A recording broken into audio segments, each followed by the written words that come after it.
اور جب ابراہیم نے اپنے باپ اور اپنی قوم سے کہا کہ جن چیزوں کو تم پوجتے ہو میں ان سے بیزار ہوں،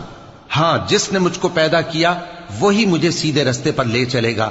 اور یہی بات وہ اپنے بعد اپنی اولاد میں چھوڑ گئے تاکہ وہ اللہ کی طرف رجوع رہیں۔ بات یہ ہے کہ میں ان کفار کو اور ان کے باپ دادا کو مال و متاع دیتا رہا یہاں تک کہ ان کے پاس حق اور صاف صاف بیان کرنے والا پیغمبر آ پہنچا، اور جب ان کے پاس حق یعنی قرآن آیا تو کہنے لگے کہ یہ تو جادو ہے اور ہم اس کو نہیں ماننے کے، اور یہ بھی کہنے لگے کہ یہ قرآن ان دونوں بستیوں یعنی مکے اور طائف میں سے کسی بڑے آدمی پر کیوں نازل نہ کیا گیا؟ کیا یہ لوگ تمہارے پروردگار کی رحمت کو بانٹتے ہیں؟